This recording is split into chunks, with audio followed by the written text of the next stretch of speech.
ಕಳೆದ 19 ವರ್ಷಗಳಿಂದ ಹಲವಾರು ರೋಗಿಗಳನ್ನು ತುರ್ತಾಗಿ ಆಸ್ಪತ್ರೆಗೆ ಸೇರಿಸಿ ಜೀವ ಉಳಿಸಿದ್ದ ರಕ್ಷಕ ಮೂಡುಬಿದ್ರೆ ಸಮುದಾಯ ಆರೋಗ್ಯ ಕೇಂದ್ರದ ಆಂಬ್ಯುಲೆನ್ಸ್ ಏಪ್ರಿಲ್ 22ಕ್ಕೆ ಪಾಸಿಂಗ್ ವ್ಯವಸ್ಥೆಯನ್ನ ಮುಗಿಸಿದ್ದಲ್ಲದೆ ಸೂಕ್ತ ಚಿಕಿತ್ಸೆಯನ್ನ ಪಡೆದುಕೊಳ್ಳದೆ ರೋಗಿಗಳ ಪ್ರಾಣ ತೆಗೆಯುವ ಭೀತಿಯನ್ನ ತಂದೊಡ್ಡಿದೆ. ಆದರೆ ಈ ಬಗ್ಗೆ ಸಂಬಂಧಪಟ್ಟ ಮೇಲಧಿಕಾರಿಗಳು ಮತ್ತು ಕ್ಷೇತ್ರದ ಜನಪ್ರತಿನಿಧಿಗಳು ಮೌನ ವಹಿಸಿರುವುದು ಮಾತ್ರ ಖೇದಕರವಾಗಿದೆ.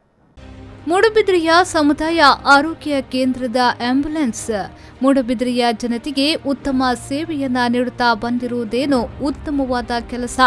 ಮೊದಲಿಗೆ ಚೆನ್ನಾಗಿ ಓಡುತ್ತಿದ್ದ ಈ ಆಂಬ್ಯುಲೆನ್ಸ್ ಇದೀಗ ವಯಸ್ಸಿನ ತೊಂದರೆಗಳಿಂದ ತನ್ನ ಬಿಡಿ ಭಾಗಗಳಲ್ಲಿ ದೋಷಗಳನ್ನು ತುಂಬಿಕೊಂಡಿದ್ದು, ರೋಗಿಗಳನ್ನು ಸಾಗಿಸುವಾಗ ರೋಗಿಗಳ ಜೀವವನ್ನ ಉಳಿಸಬೇಕಾದ ಈ ಆಂಬ್ಯುಲೆನ್ಸ್ ರೋಗಿಗಳ ಪ್ರಾಣಕ್ಕೆ ಯಾವಾಗ ಕುತ್ತು ತಂದೊಡ್ಡಬಹುದು ಎಂಬುದನ್ನು ಹೇಳುವುದು ಕಷ್ಟ ಸಾಧ್ಯವಾಗಿದೆ.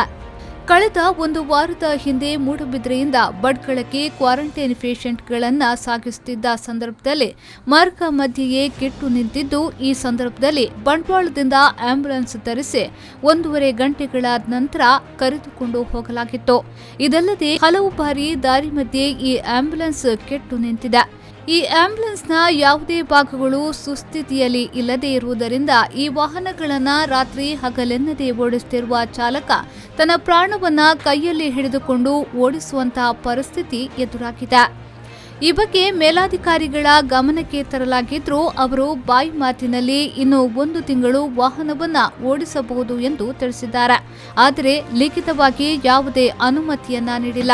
ಆರ್ಟಿಒ ಅಧಿಕಾರಿಗಳ ಗಮನಕ್ಕೆ ತಂದಾಗ ವಾಹನ ಓಡಿಸಲು ಯೋಗ್ಯವಲ್ಲದಿದ್ರೂ ಸಾಧ್ಯವಿಲ್ಲವೆಂದು ತಿಳಿಸಿದ್ದಾರೆಂದು ತಿಳಿದು ಬಂದಿದೆ.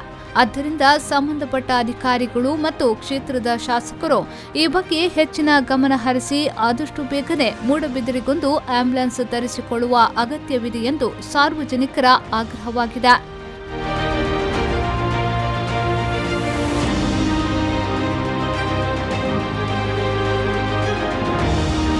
ಪ್ರೇಮಶ್ರೀ ವಿ4 ನ್ಯೂಸ್ 24/7 ಮೂಡುಬಿದಿರೆ.